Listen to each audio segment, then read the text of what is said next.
welcome to the Victorian Toffee Show, episode 8. And by that music you've just heard, we've got a great show for you all. But first, we've got the lads back. We're all back. And we've also got a great guest. You can see him there practicing in his moves. Our good mate, Ty. How are you? I'm very well. How are you? Very good, very good. Well, we've got a lot to talk about, so let's just kick it off. So Ty, tell us about your Everton journey. How did you come around to support Everton?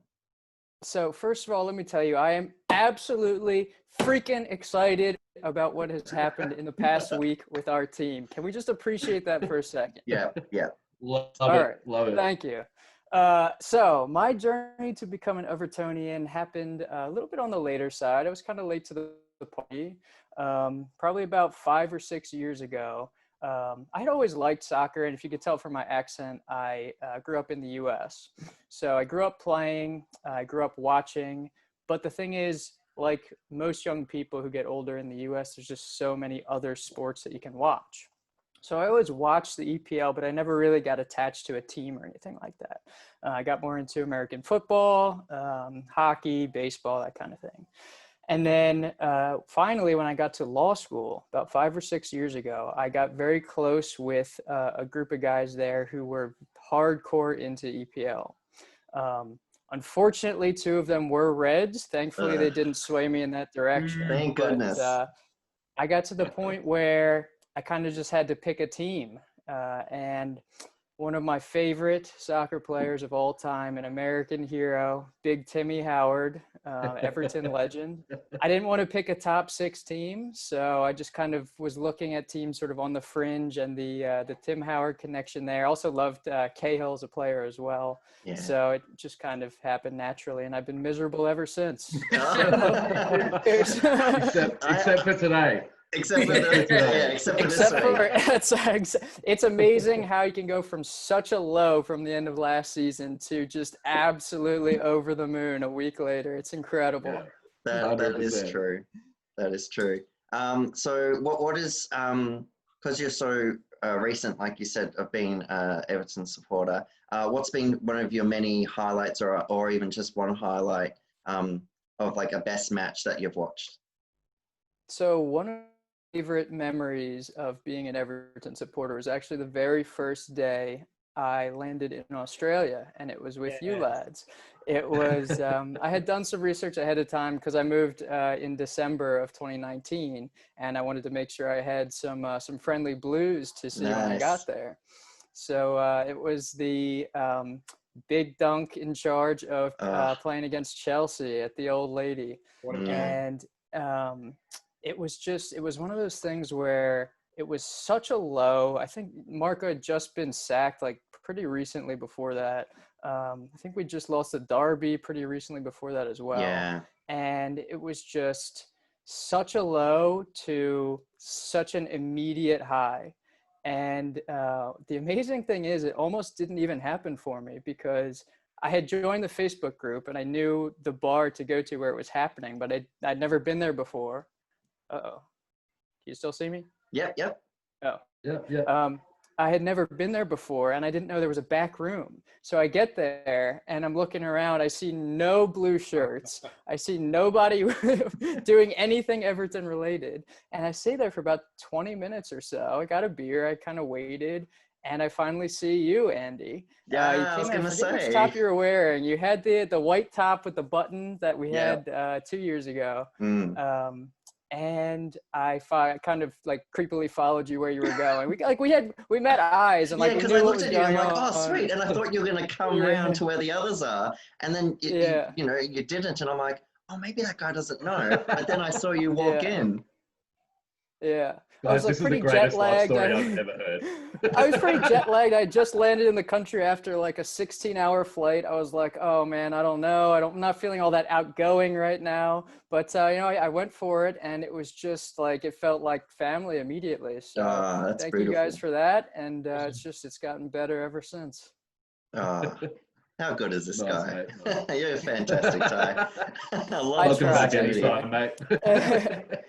All right. Well, with that, let's get on to it. And our first little subject we've got is all the transfer news. And boy, have we got news. Who would like to kick off? I'll get us going, I think. All right, Chris. He's keen for his stats. It's not often that we have a whole week, more than a week really, where Everton keep you on such a high every single day that you want to relish it and you want to run with it. So that's what this week has been. It's pretty much been like that since mid last week. You know, we all knew we were going to get Allen. We knew James Rodriguez. We knew Decore.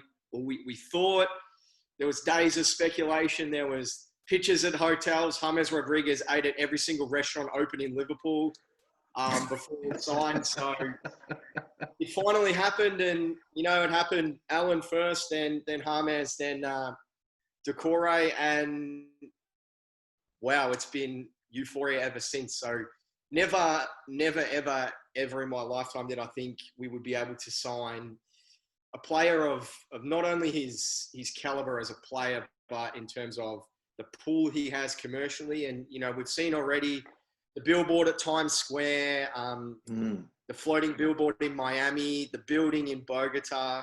You know, the signing alone, I think we're going to sell more shirts than the reported transfer fee, which has gone down every day. I think it's around 15 or 12 million pounds at the moment. It's not about it being free now. Like, it was free and then there's settlement. Yeah, I heard that today as well. If that's the case, then, you know, he's got 90 million followers on Instagram that are now exposed to Everton. So football aside, James Rodriguez is an unbelievable signing for the club. Marcel Brands has gone above and beyond with this. And I think if we never had Carlo Ancelotti, we wouldn't even be dreaming of these players. We'd be linked with, the rubbish that teams like West Ham and Newcastle are signing. So yeah, we'd be looking forward to Lingard.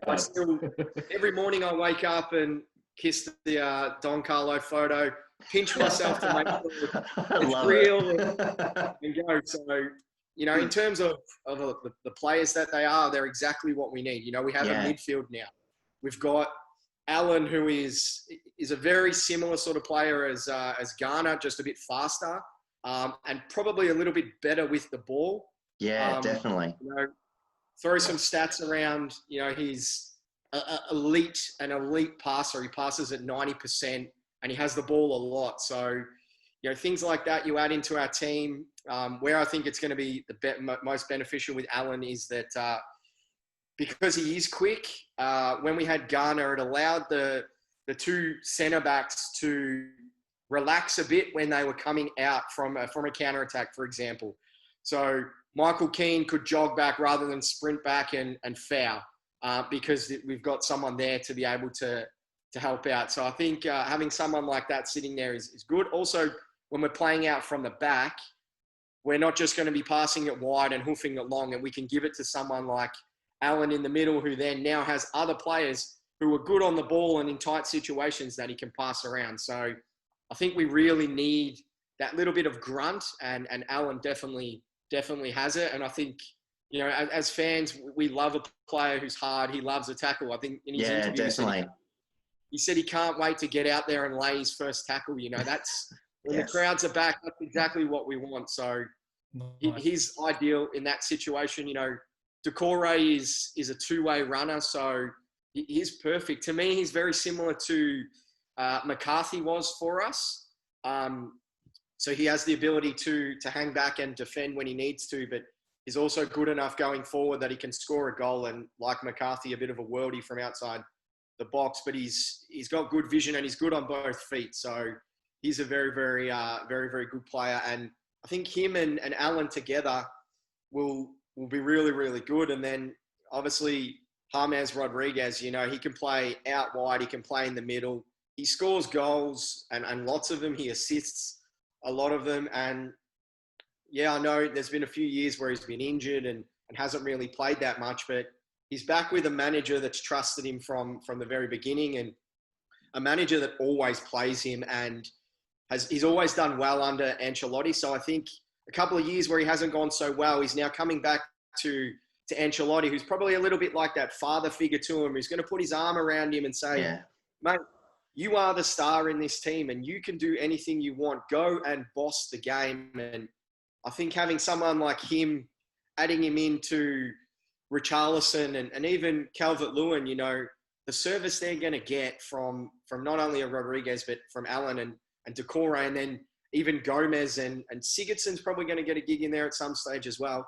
They're going to lift everyone. And I think that's the exciting part about it. You know, if they can all fit together and the team can fit together and we can possibly add a few others, you know, we've got some of the young kids, you know, Gordon and stuff like that to add into the mix.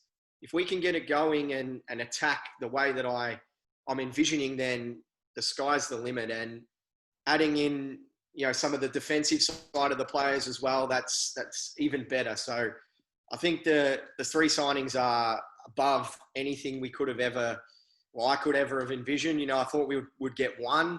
Thought we're going to get Decore. That was the only one I honestly thought we would get. And I thought we were going to pay 40, 50 mil for him. So again, the business side of things from brands to get Watford down to, I think, what was it, 22 in the end?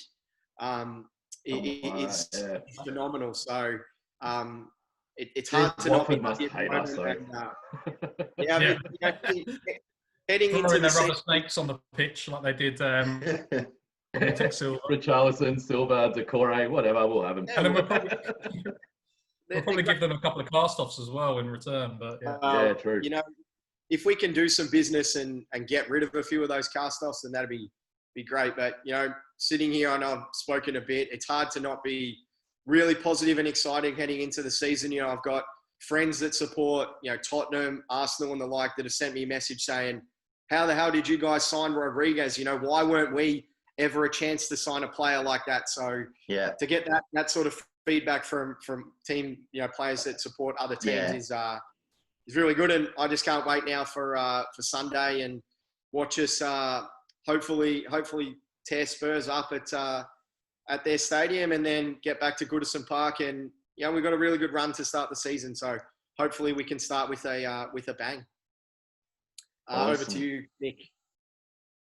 yeah, I can't really add much more to that, to be honest. I've been absolutely on cloud nine all week. I just think it's another level of signing James Rodriguez. I mean, obviously the other two are great as well. Alan seems to be that kind of player that we need with a bit of bite, a bit of fight in him as well, and Decore as well. Probably that thing we've been missing since Idrissa Gueye left. Someone to protect the back four and really work hard in midfield and break play up. But I think from a commercial perspective, James Rodriguez is probably the most important signing of our lifetime. Definitely the most important signing over the last 30 years in regards to a club status position. And I am absolutely buzzing. And there's only really one thing for it, really. So cheers, lads. Hey. Oh my God, that's a whole bottle. That's amazing. Yes. Don't put an eye out over there. Yeah, what's your eye? Good work, mate. That was Good work. That's fantastic. Oh, is he gonna get it open? Didn't know we were bringing props. Pressure's on. Pressure's on. Uh-oh. Hey. Oh, brilliant. And that's all I've got to say about that, really. Fantastic. Love it. Tim, how about you? Yeah, look, obviously made up with the transfers that we've brought in. I think in my head, I think Allen and Decore were the more important transfers. And I think James is really just the cherry on top in so many ways. I think also one thing we haven't mentioned is fee. So whether it's 12 million or whether it's free, as some people have reported, either way, that's a massive coup. Good business. You know, as Chris pointed out as well, he's got 90 million Instagram followers or I something. think it's 43, but I love how you said 90. I loved it. I think it's Yeah. 89.8. But just to but I mean, just to put that into perspective, Everton as a club has 1.8. Yes. So that's incredible. So for me, personally, I think Allen and Decore were the more important ones because we know central midfield's been an issue, particularly pace in there, which Allen will bring. But those that know me well know that I call myself a realist, which is really just a polite way of saying that I'm a miserable bastard. But I do feel that I have to play a bit of devil's advocate with this James signing. You look at his stats and they're amazing in his best seasons under Ancelotti. So I definitely acknowledge that. They're also not too dissimilar to Sigurdsson's stats when we signed him, and we all know how that's turned out. There is a little bit It's of all right, fire Ty, being it's there all with right. him. Leading score a couple years ago. Leading score. I'm This is reserved. This is the proverbial sandwich, isn't it? The positive, the this, and then you at the end. So Yeah. Don't make me go compliment put the sandwich, Siggy yeah. top on. Don't make me go put the Siggy top on now. Sorry, Ty. Are you done being negative? No, Can look, I be positive obviously, go for it. Almost. now? No, go ahead.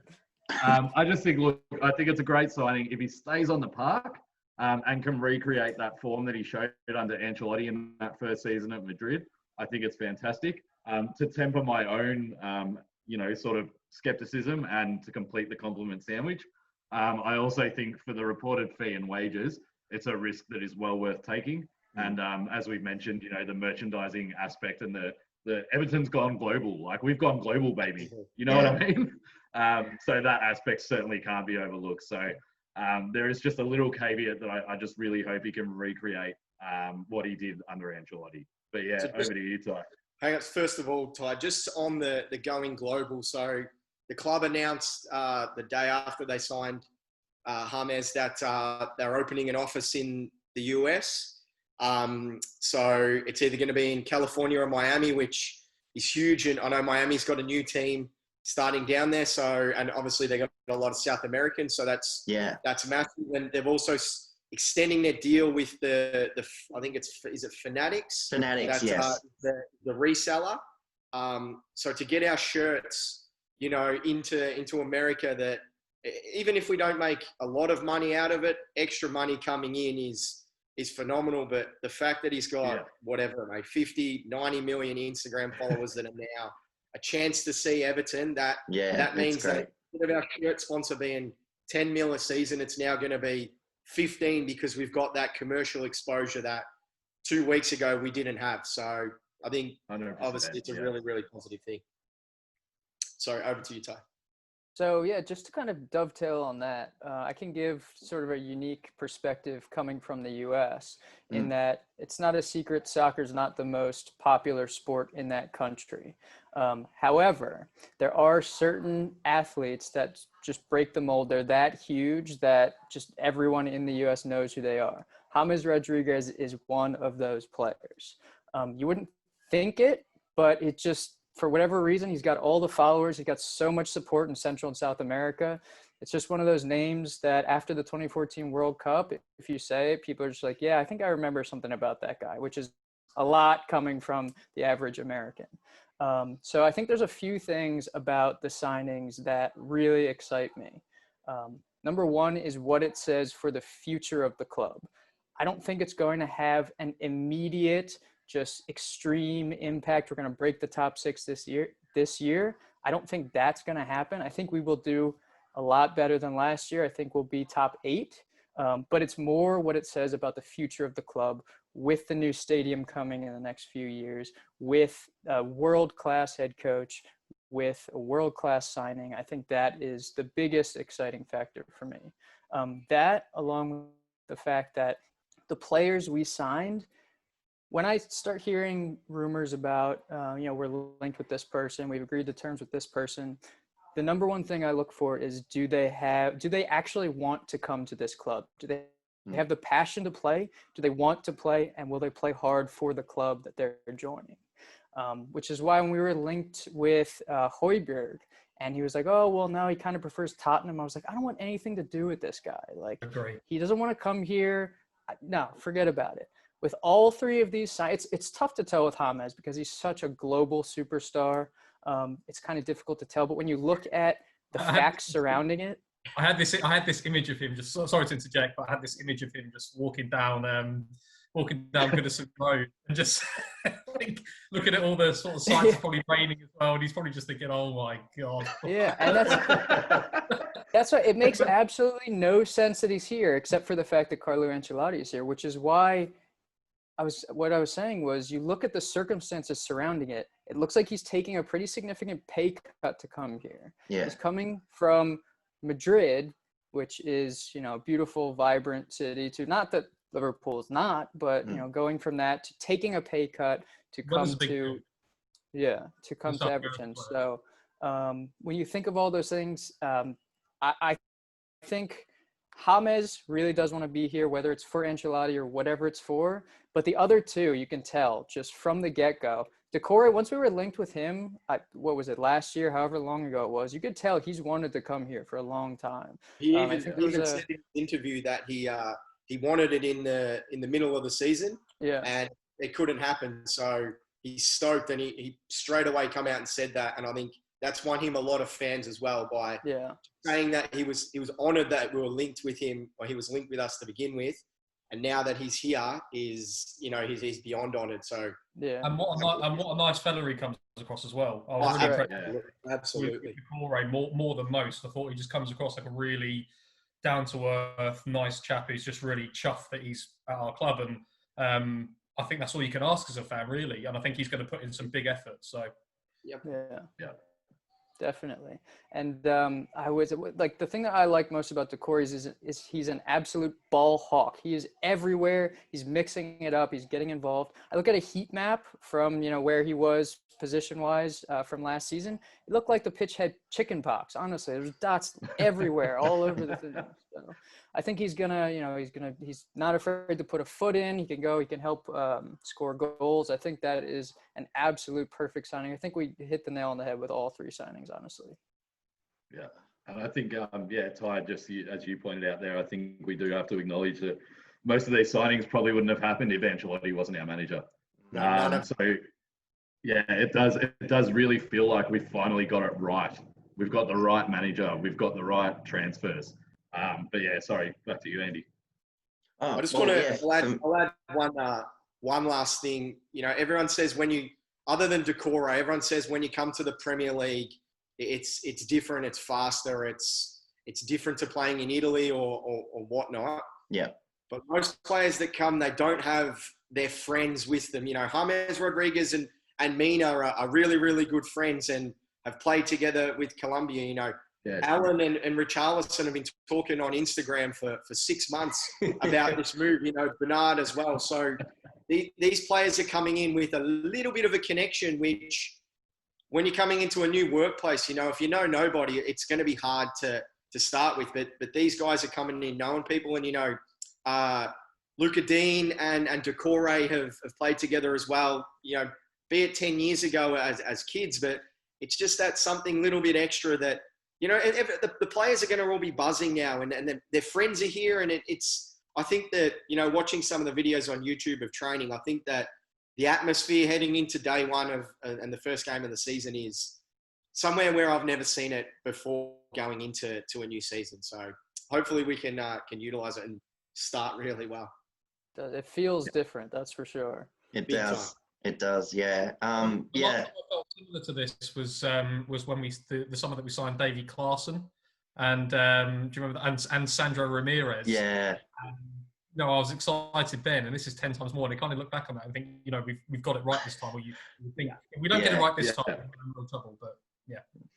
Yeah, I agree. Yeah. Well, for me, I just think all three signings are incredible. As you can see, amazing having Rodriguez. But yeah, I was also just chuffed with Alan, just the way he talked about it and how he called Carlo the professor. I'm like, I love that. And then I think it started going around Twitter Carlo Ancelotti has officially reopened the School of Science. That was going around. Yes, yeah. I just loved that. So yeah, Alan's and I finally watched some highlights of his Napoli last season, and man, he really goes hard at the ball and doesn't give up. If he loses a chance or anything like that, he'll go back and fight for the ball and all that. And yeah, Decore is just what a great player. Chris, you were mentioning you've had some mates messaging you. I've had 3 United mates of mine all message me going, how have you got Rodriguez? Or man, Decore, I would have loved him at United. Things like that. That's just really good to hear, because it just shows that we're making a scene, we're being noticed, And it's about finally that we get recognised of, we're actually doing something, which is great. And yeah, you guys have just put it perfectly. Like this week's just been fantastic. It's hard to put into words, isn't it? I think you guys have done an awesome job, probably better than I can, and better than most people can. I say I've never felt this. It's probably a dangerous position to be in because I've never felt this optimistic as an Evertonian. Obviously, as we know, it is a very dangerous position to be as an optimistic Evertonian because more often than not they let you down. However, I do feel, and I echo, and I reiterate that this does feel a bit different, and it does feel like it's another level. And yeah, I for the first time in a while, I can't wait to play Spurs away. Which is a massive statement, yeah. Yeah, I don't know if it's going to have much of an effect because I actually think, and we'll get onto this later in the show, but I do think that the starting lineup probably won't change that much from what we used to. It probably will take a couple of weeks for us to get settled in. But I can't wait to see our new midfield. I think it's a good time to be alive, definitely. Yeah, 100%. Definitely. Chris, did you have some stats on Rodriguez and stuff that you had? I'll throw some numbers out. I did a bit of preparation today. You've got about 10 pages worth of Well, to be honest, the majority of it is for my fantasy football team. I've got about 100 pages printed. I've got 3 spots left to go, so I take this shit very seriously. I don't really have much else to do at the moment. Not coming last now. This is being recorded. He's all right. So the main things that I've taken from all the players. So the key stats for Alan are his tackles. So he was number 2 in Serie A for tackles, successful tackles at 3 a game. But when he played in the Champions League, which is renowned for being faster, obviously harder and better quality, he was number 1 for tackles, and that was 4.5 a game average. So, Napoli played against, they beat Liverpool. So he played in that game and I actually remember he dropped Salah. He actually dropped Salah, tried to drop his shoulder and get past him, and he smacked him into the 3rd row, and it was brilliant. So I think he's going to win a lot of fans doing stuff like that. But Rodriguez, for me, the question with Rodriguez is where we're going to use him. Are we going to use him as a 10? Are we going to use him out wide? He can play at left or the right. Looking at some of his stats, he's played predominantly as a 10, scoring similar amount of goals to assists.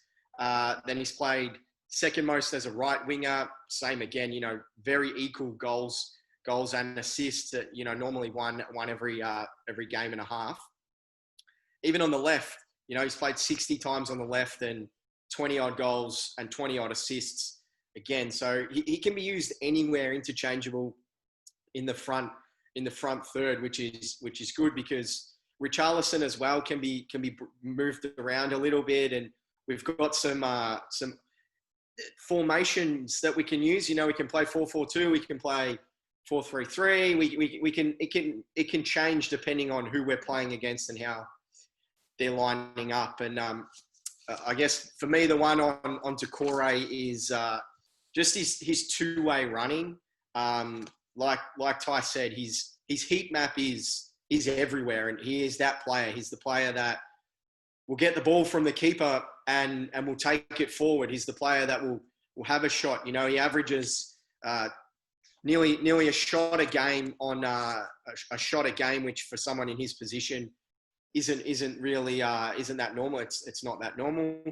He's very, very strong in the air, which is really good. So that adds in.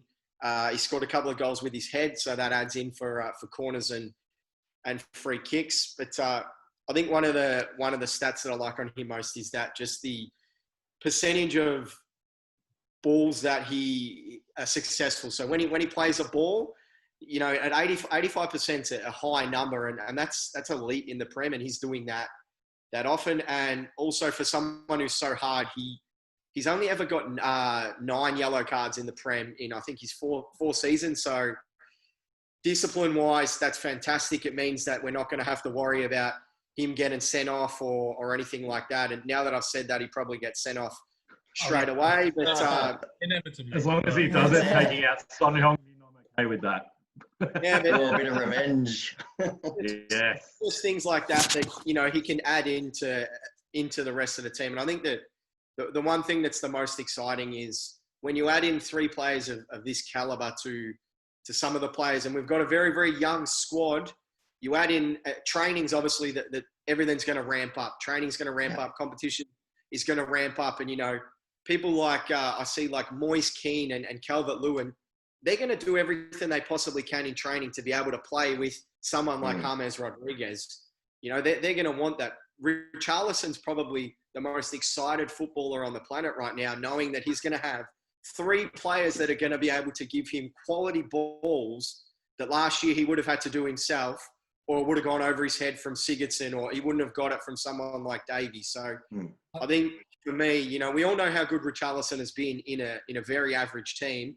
Imagine how good he's going to be in a team with better players. You know, we're not going to be average anymore. We're going to be better than average. So that for me is one of the most exciting parts of it. And I'll go into it later, my prediction for him for the season, because it's a really, really big one. And I think something that Ancelotti said as well about it, but we'll go into that later. I think just before we go for a break, that was a really That was good, Chris. Thanks.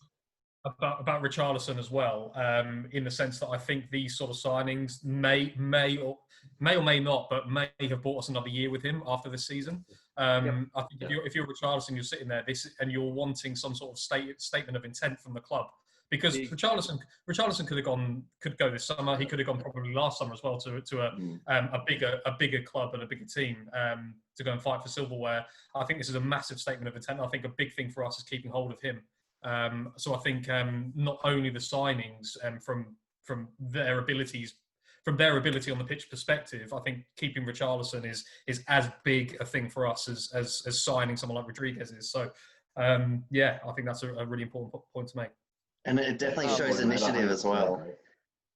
Yeah. I think it was an underratedly massive moment for the future of this club when we extended his contract. It kind of flew under the radar because the club was kind of like, you know, not really doing that much at the time. But I mean, think about that. He's been such a great ambassador for this club, making calls to players, trying to get them in. I remember there's a video that came out during the beginning of lockdown. He was brushing his teeth, singing the song that they sang about washing his hands. That was it. Yeah. So, I mean, his English videos are amazing. Like where he's on the pizza delivery. Jumies. No. Yeah, right, Ty. Yeah, it's fantastic. So yeah, with that, we're going to have a little bit of a break and we'll be back.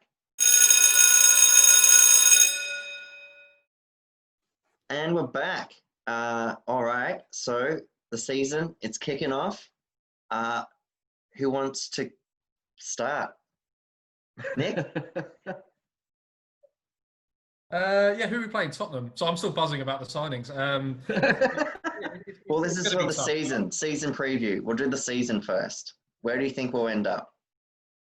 I don't know. I mean, I think with the signings that we've made, I think you've got to target at least top 6. I think a lot of people will be saying, top 4. I still think that's behind us. If you look at the signings that Arsenal and Chelsea have made, and of course the quality of Liverpool and Man City. But I think, you can't look any below top 6. I think less than 6 will be a failure.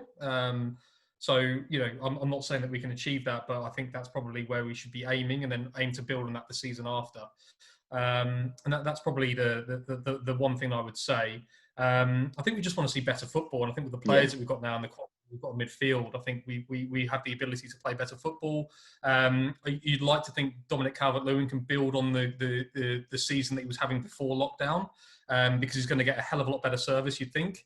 And I just think, everyone can step up their game and be involved a bit more. And I expect better football. I expect better fight. I think that's all we can ask for, and hope for a top 6 finish, if not better. What about would you accept European qualification via a cup run, even if we just finish mid-table? I think you're right about the top run. But I think, like every Evertonian, I am desperate to win a trophy, even if it's the Carling Cup or the Carabao Cup or whatever it is. Carabo. I want to win a trophy. I think that would be absolutely amazing. And now we have. I think we have the squad depth, and we have options, and we have positions that are contested, and we have the ability to field a decent side in these cup competitions. And I think a cup competition and a decent league, a decent cup win and a decent league finish will be absolutely amazing. So yeah, I don't know what I want. I mean, I'll probably put the question back to you guys. Would you like a champion, say a top six finish and no trophy, or outside of the top six and a trophy? What would you go for? Depends on how far outside of the top six. If we were to finish 7th or 8th and get a trophy, that would be the ideal season, you know. But if we were to finish 12th or 14th and get a trophy, I would sort of see that as, okay, yes, we got a trophy, but in the league, it's a bit of a failure. So I think kind of it's like Martinez winning the FA Cup with Wigan in the same season he got them relegated. Yeah, you know, obviously we're all desperate for a trophy, and we want, no matter what, we would give anything for that. But if it's going to mean we finish the league, you know, just above relegation, I don't think it's. No. I prefer the top six finish. So yeah, it comes back to that. I think top six is the minimum in the league that we should be looking at now, and that might seem a bit incredulous to a lot of people, and maybe a bit far fetched. And but I do look at that midfield that we've got now with the players that we already had, and think that we are up there. You know, we're not top four. There are better sides than us, but we've got the players on the pitch there to do real damage. And if we could just get a decent cup run as well, that would be the ideal season. Top six in the cup win, FA Cup or even Carabao Cup. I'll be happy with that. I guess. You did it again, Nick. God damn it. I think we need. I agree with you. I think you know, with these signings, particularly with you know, I've been a staunch supporter of us signing young fellas because that's the brand's model. I think these signings have been brought in to make an immediate impact. And I think perhaps Alan in particular to bring some leadership and grit to the first team, which we were sorely missing last season. In my head, we're going to be lining up quite regularly in a 4-3-3, I feel. With sort of Alan sitting deep with Decore and Gomez in front of him and James and Richarlison on wings. And you know, I think also there's going to be a backup plan to that because these days you sort of need two formations in the Premier League that you can play regularly and play well. I think top six, when I first had this conversation a week ago with a mate, it was before we made these signings. But I thought, look, top six is going to be pretty hard to crack because the teams that are there already are not getting worse. But I mean, it's hard to predict because we've still got 3 to 4 weeks of the window to go. Yeah. But you could arguably say that Leicester's gotten weaker by losing Chilwell. Wolves haven't really strengthened, although they won't be playing European football this season. And they've got the worst away kit known to man as well. True. You know, I think Arsenal are going to. Yeah, true. I think Arsenal are going to be big improvers. Yeah. Chelsea could go either way. I mean, how many players can you bring in an off season? And you know, Frank Lampard's largely an unproven manager. You know, what even is financial fair play if you're Chelsea, really? Well, let's not go there. And then, you know, City and Liverpool, yeah, you expect them to maintain their quality. But one thing I heard today, which just gives me a little glimmer of hope. Well, firstly, the first thing is obviously that Liverpool haven't added to their roster really. And, you know, there is the possibility that they have the hangover of, you know, we've broken the duck. We've won the first title in 30 years. What more is there for these guys to achieve? And also something I heard today, which I didn't know until today. I didn't realise that in Klopp's last season at Dortmund, so before he became Liverpool manager, they were in the relegation zone. He was in danger of getting them relegated, which is why he got sacked. That's right. Yeah. So that says to me that, you know, he's good at taking a club up, but could there be a swift decline? I mean, fingers crossed. I mean, I know that's probably wishful thinking, but I think I guess I think the top six is achievable. If I think for me, the ultimate aim this season is European qualification. I think we need that to keep some of the players that we've got. So whether that comes via winning a Carabao Cup to get into Europa, or winning FA Cup, even better, get into Champions League, or whether that comes via a top 6 finish, I'm not too fussed. But as Chris pointed out, yeah, if it comes at Carabao Cup final, but we finish 17th, then that's not ideal. But yeah, for me, the pass mark is European qualification. What about yourself, Ty? So I'm not quite as optimistic. I think we're going to definitely do better than we did last season. I think the excitement is definitely warranted. But I've already sort of tipped my hand in the first half of the show. I think we'll finish maybe 7 or 8. And there's a couple reasons for that. Number one is, in all of the excitement that has been over the past week, 2 weeks with the signings, there are still gaping holes that have not been addressed yet. Things like right back, things like center back now I don't know if we've heard anything about Holgate's injury, but he went off on crutches, I think. I mean, we have a lot of, some of the wings, we still have holes to fill there. So I think we're definitely going to improve. And quite honestly, I don't particularly care where we finish this year. I would love to qualify for Europe. And I think if we don't, it will ultimately feel like a failure. But to me, this year is a foundational year. This is the first year that Carlo has to build the squad in the image he wants. He hasn't gotten to build it all the way. He's gotten a few fantastic signings in. He's gotten, 3 players that he obviously really wants. But I think there's still a lot of needs we have on the team, and we'll get better. It'll be fun to watch. It will be way more creative. It will be way more fun to watch than last year.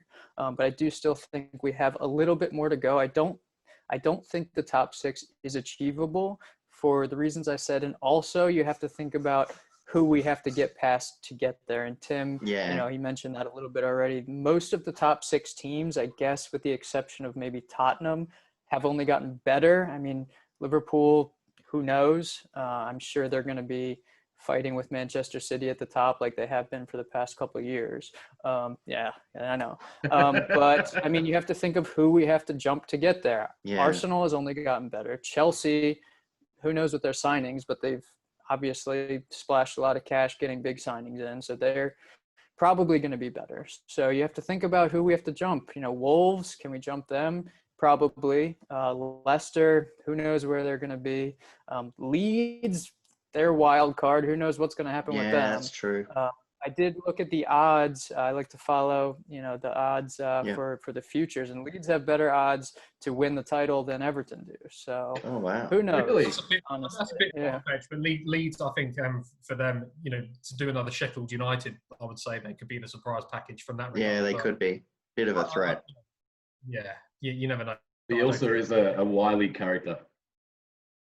Yes, he is. He is massively. Spygate. Yeah, that's right. Forgot completely about that. That was hilarious. Was that all your points, Ty? Yes. Chris, what do you have to say?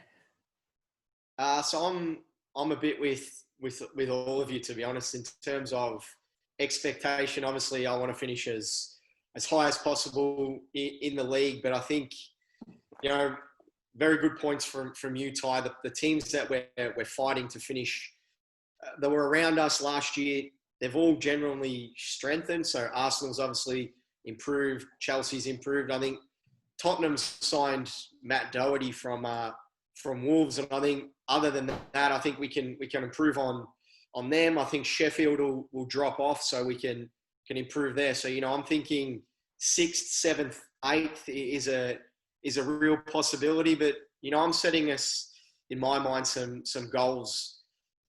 Other than that, I want to see us beat a top 6 side away from home. I want to see us pick up points from a losing position. Where a team down the bottom nicks a goal early and we come back and win that game. I want to see that from us, and I also want to see us score more goals.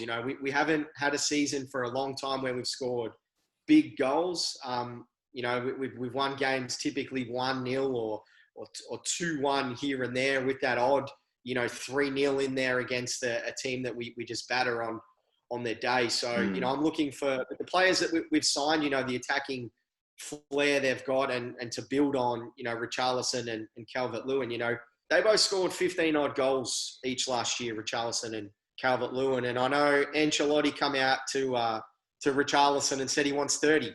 He said, I think you've got 30 in you. I want 30 goals from you. So if Richarlison scores 30 goals and Calvert-Lewin only gives us 15, that's 15 more goals than we had last year. And then you've got to add in inevitably some from Rodriguez and Decore and everybody else because they'll be better. So, who knows? If we score 20 more goals than we did last year, that's going to be more points than we got. And then if Alan takes care of some of the and Pickford errors and Alan obviously saves the defense a little bit, we concede less goals.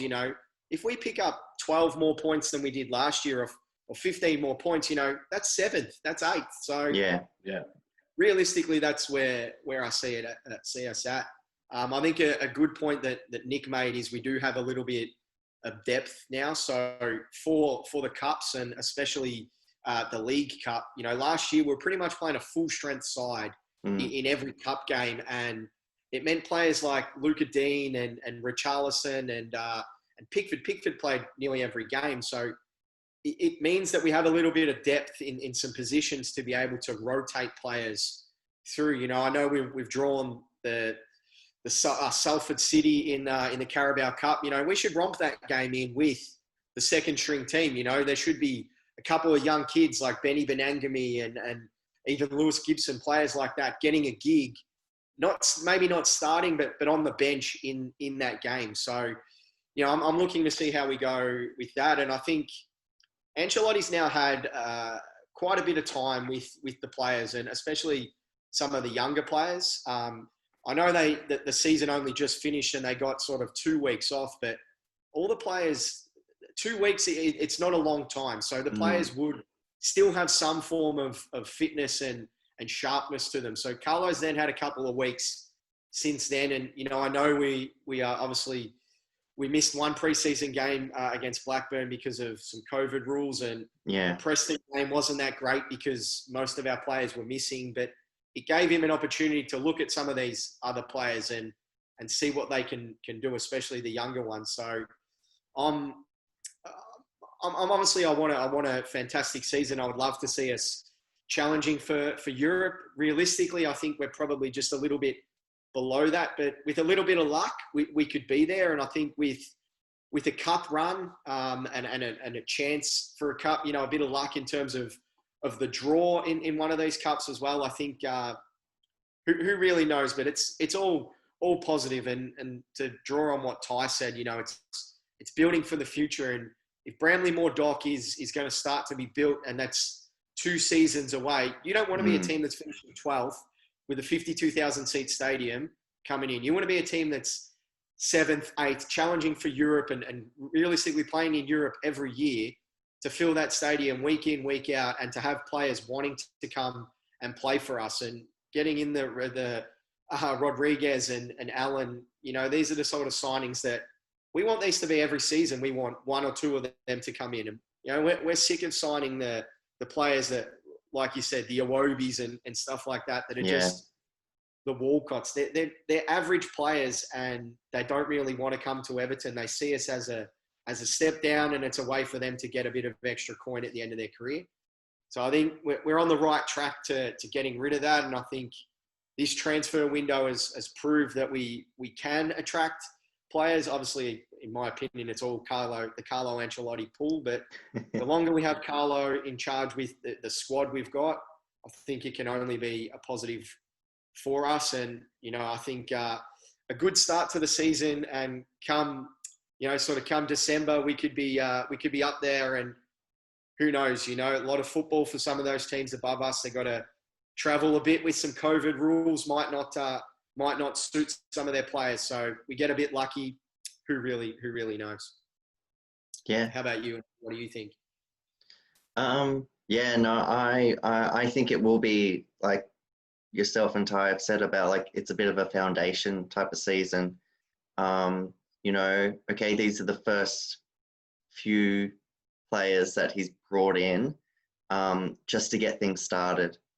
because I think he's still trying to work out how he wants us to play, formation-wise and stuff, and what players will go in what areas and stuff.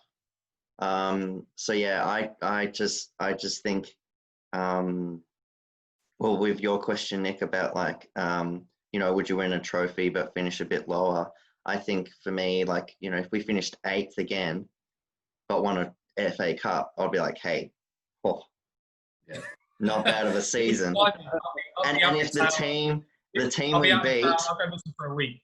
and if the team we beat is our good old neighbours, it's like, oh, mate, we're good. Anything to get them away from a trophy would be just a blessing. But generally, if we're just going by the season, yeah, I think maybe minimum 6 would be good, but also depends on how, the other teams that we have to get above, and also see where the next 3 weeks of transfers go, because with the Holgate injury, we could be getting another player coming in. So yeah, it'll be interesting. But also we also have to have players that have to leave to make room. I was going to say, guys, on this just quickly before we go on to the Tottenham preview specifically. I was thinking about this over the last couple of days once I kind of came down from the perch after the signing. There is a bit of an elephant in the room in that we now have a squad with a fair few players that are on big wages, that are on big names. For example, Iwobi, Walcott, Sigurdsson, Davis to a degree. Those sort of players now, their game time is going to diminish. Yeah. Because they've got, and their noses are inevitably going to be out of joint. And, from the outside looking in, it's all rosy because you've got all these players, all these options, but inevitably it's not going to be like that because you're going to be players that are a little bit annoyed that they're not going to be playing. And how do you deal with that? How that could be a negative thing. And, how do we... But, they should realise, Carlo's our midfield's terrible, so I'm bringing these guys in. So that's an ideal world. But if you were, Alex Iwobi, 24 years old, 23, so still, a young player who should be sort of hitting his prime fairly soon and certainly playing a lot better than he is if he is going to make it. If I was Alex Iwobi, I think Theo Walcott, in my personal opinion, is a better option than him at the moment. Yeah, I'll keep Walcott. If you're picking the two. So Alex Iwobi is effectively going to be third choice on the wing. What do? Do you kick up a stink? Who's going to pay 25 million for him? I think one thing to keep in mind is that Brands has always said since he came on board, part of his thing is to basically have a squad of 22 players. So 2 players for each position. Yeah. Now, I don't know about you blokes, but I honestly, if someone said, I'll give you $1 million to correctly pick the formation that Ancelotti is going to use in the first game of the season, I could not tell you what. Yeah, I wouldn't have a clue. There's no chance I'm getting that $1 million. No. I don't know what's going on in that bloke's head, but that's why he gets paid millions of dollars and I'm here on YouTube. But the point is, we now have those. The point is, we now seriously have competition for places in almost every position, except for, I would say, left back and goalkeeper. If we can bring in that Romero from United that we've been linked to on a cheap deal, I think that's going to put some pressure on Pickford, and one of 2 things is going to happen. He's either going to iron out the mistakes or he's going to be out of the team. As things stand now, he's never going to be out of the team. At left back, that Nkunku is obviously playing in the pre-season. He's really kind good. of signed for... he's been good, but legitimately signed for under 23s. So, but if you look across the park now, in my head, we're playing a midfield 3 in the centre. My starting midfield 3 would be Alan Deep, Gomez and Decore, because I think James is playing wide. But then if you look at, we need to rotate. Now, let's not forget, this is going to be another COVID-affected season. It's going to be compact. Then you throw in the 2 cups, and if we want to have a deep cup run, we're going to be playing a game on average every 3 or 4 days in reality. And we saw how that affected us when we came back from the restart with the small squad.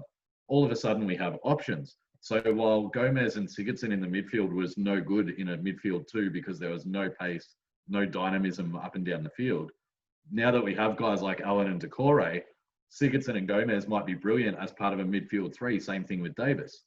So almost in a way, you've got 2 sets of midfield 3s. You've got Allen, Decore and Gomez. Then you've got Sigurdsson, Davis and Gababin if he ever gets fit. But I think we finally have the depth to be able to deal with those fixtures where it's 3 days in between games. Yeah. So while you're right, Nick, some players may get their noses out of joint. Well, if you're good enough, you fight for your place and you get in. Exactly. Yeah. So it can only be a good thing to have this much competition for places, I think. That's Yeah, it. I totally agree, but I think that something will give, and someone's going to leave. We can't Yeah. keep everyone. We have to balance the books. Yeah, Walcott's been linked with Burnley. Delph's been linked with Leeds. I completely forgot about Burnley as Delph. well. He can go wherever he wants. I will But they personally won't pay his wages. He's he's still got 2 years, so his wages are still too high. Same as Sandro. Just go back to Leeds, mate. Nobody cares. I think someone like Fabian Delph probably would be happy to leave to go and play football, and I think he can go. He can go. You know, we've all had our opinion on him. We all thought he was going to be class for us. Yeah. But he was really horrible. So I'm happy for him to go. You know, if Walcott was to go as well, I think that's fine. I think we've got cover on the right. We're all forgetting about Gordon. He played quite well in that position. I then think Gordon being what, 18 or 19, that will then force a bit of pressure onto someone like Iwobi to pull his finger out. We've got Bernard as well, who hasn't hit the heights, but I think having another Brazilian and also having someone like James Rodriguez might get the best out of him. So I'm happy for a couple of players to go out. I think, you know, right back, we definitely are looking to strengthen there. The jury's out a bit on John Joe Kenny. In saying that, you know, Seamus Coleman might have another season in him. He might be revitalised after getting these players in. We know how much Everton means to him, and getting, you know, some refreshing players coming in might spur him on a bit more. But you've got to think, like, regardless, you know, we said how it could affect Richarlison and stuff like that. You've got to think that the players we have signed has got to affect the squad as a whole as well. Absolutely. Like, yes, it will help us keep Richarlison, as Nick said, and but all of this is real ambition for the first time in a long time. Absolutely. I think we've got the right manager, world-class signings. Now, as much as I'm hesitant about James, just the name, as we said, is it feels like we're finally getting it right. We don't have a manager who got a club's relegated, and I never understood why we wanted Martinez or Silva or Ancelotti. There's nothing to understand. We all get it. He's the Don, he's the professor, and he's attracting these world-class. The school of science is on its way back. It's on its way back. And largely due to him. Like, I'm sure Brand's helped with the negotiations in terms of the bottom line, but largely due to Ancelotti making personal phone calls to these players. Why would Alan leave a Champions League club like Napoli to come to Merseyside? Let's be honest. Giroud didn't even want to come there when he was going to get guaranteed game time. He preferred to stay in London. Yeah. I'll get us at the end of the day. Sorry, Tim. I'll get us to move on because I'll try and get our time going. So we'll preview the Tottenham game now. Nick, do you want to start us off because you've got some? Yeah, I think it's really hard to predict. Really, I personally, from a team lineup perspective, don't really expect too much change. I don't know if James and I love James. It's not James, it's James. James, Alan and Doucouré. You know, I don't know if they are. I mean, I think probably out of the three of them, Doucouré probably is ready to go. You know, he's ready to slot in there. I think the rest of the team might be unchanged. I think we might see the likes of Sigurdsson and maybe even Davis in there before. So, you know, I'm not too sure that we're going to see the Everton we all know and hope for the rest of the season. Again, like we saw with the lockdown, anything's possible. It's a really weird environment to be in. Home advantage is almost non-existent because you don't have the fans there. Ordinarily going into Tottenham away, you would imagine it being a tough game and probably a loss, and a draw would be a good result. But you know, I think it's effectively a friendly. It's behind closed doors. It's a pitch 11 against 11, no fans. Why can't we go there and get a result? We're on a high right now as a club. It might not translate onto the pitch in regards to the lineup that we see, but the feeling around the club and the buzz should hopefully give us a bit of incentive to step it up. So, look, prediction-wise, who knows? It's lockdown. It's a scenario that none of us we've never been through as a society, and certainly a football community for forever. But let's say I look at it and think it'll be a draw. But I'm optimistic. Hey, I'm optimistic blue right now, and let's go for a 3-1 win away. And I remember the last time we did that, I think, was an Alan Stubbs free kick in around the early 2000s. Was that night game? Yeah, Alan Stubbs free kick. Possibly. I mean, my memory might be a lot worse than yours, but I think it was a day game, and I think it was an answer. Yeah, I can't remember exactly, but I think it was 3-1. Alan Stubbs scored, and it was at the old White Hart Lane. And yeah, let's go for a similar result, 3-1. 3-1. All right. Ty. Yeah, I think we're not quite at the point where we're going to see the immediate results that we want, just because we're on such a high of having the transfers in. Like I said, we still have the holes that have not been addressed in our squad, and the new signings have not had quite enough time to truly get assimilated and get up to, match fitness and that kind of thing. I do think it's going to be a draw. I think just with the energy that we have, with everyone trying to prove themselves essentially with the new signings coming in, I think, the rising tide is going to lift all boats for us. And just Tottenham, nothing about them excites me right now, honestly. They've kind of stagnated under the special one over there. And I think it's a place we can go in. It's first match of the season. And I think we've drawn the first match of the season in the last 2 years, if I'm not mistaken. So I think we can go there and take a point out of it, and I'll be happy. Oh, nice. Tim. Yeah, look, the heart says 3-1. The head says 1-1. I think that's a fair result. I think in terms I got of to embarrass myself there with that.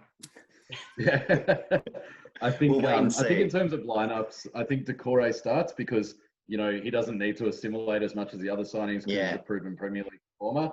I think Allen starts as well, simply because that's what we've been missing in midfield in every game we saw post-lockdown or post-COVID, sorry, whatever it was called, Project Restart. Yeah. So I think we need Decore's energy and Allen's bite in midfield. So I'll happily take a 1-1 draw and Allen breaking the leg of the smiling assassin in a tackle that doesn't even warrant a card. Oh, Chris.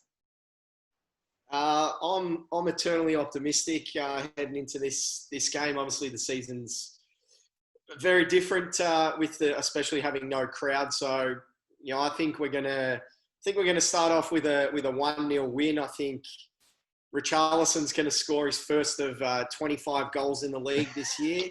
Yeah. I've put a sneaky $10 on him to win the Golden Boot, so I'm hoping.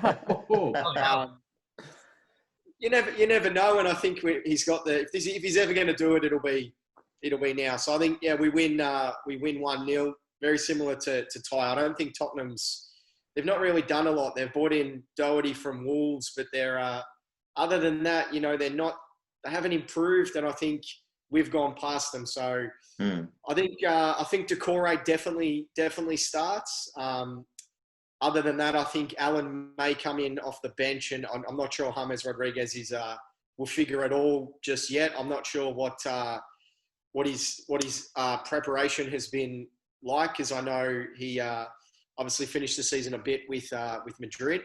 Have you watched those training videos, mate? He's red hot and ready to go. Absolutely, but I think if anything, I think he'll have the match fitness.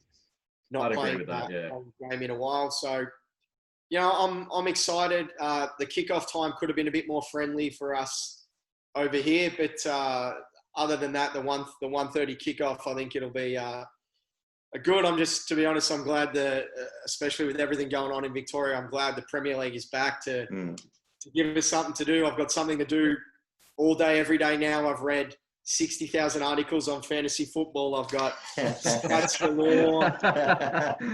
Do I pick Luca Dean? Do I pick Richarlison? Am I bringing in James Rodriguez? Do I take a punt on Pickford? So I love it. I think it's the best time of year, and I just can't wait to get it all going, and hopefully we can get the win. I'm going 1-0, and I think we'll start off the season really well. Oh, nice. Well said. For me, well, I am absolutely still buzzing, though that could be the beer. I think a 2-1 win, and James will come off the bench and score the winner. Yes, I Ooh, like love that. it. I Love like it. that. Yeah. Honestly, imagine that. And Imagine he'll grab the badge, and everyone will just pile on top of him, and like and then Shakira will come on with everyone a will full just be back. going nuts. Shakira Duncan will be yeah. running on the pitch. Shakira's band plays "Hips Don't Lie," and Shakira and Duncan do a duo of "Hips Don't Lie." That's it. Yeah, you can just imagine Big Dunk doing his best Wycliffe Jean impression. Yeah. And it's not even. And the good thing about it is, it's not even the end of the game. It's like the 65th minute, and they just Yeah. all pile on. It runs off, yeah. Fantastic. Oh my God. Guys, I think it's safe to say I have not been this excited for the start of a season, probably for any season of any sport ever. I've already called off from work. I don't think I'm going to sleep literally from now until Tuesday. So get in, everybody. Let's go. Goals galore. I'm ready. I'm pumped. I almost missed it, but I held it in. I'm ready. Love your energy, Love the man. energy, Love mate. it. Fantastic. Nice one, guys. So there you have it. That's the end of our episode. I want to thank everyone here, and especially Ty. Thanks for joining us. Thank you for having me. Cheers, Ty. And you can catch us on our Instagram at Toffees Victoria, and we have our Facebook page at Everton Supporters Club of Victoria, and on Twitter as Toffees Victoria. Come on, you Blues, this weekend. Come on. Come on, you Blues. See you next week, boys. See you See you guys. next week.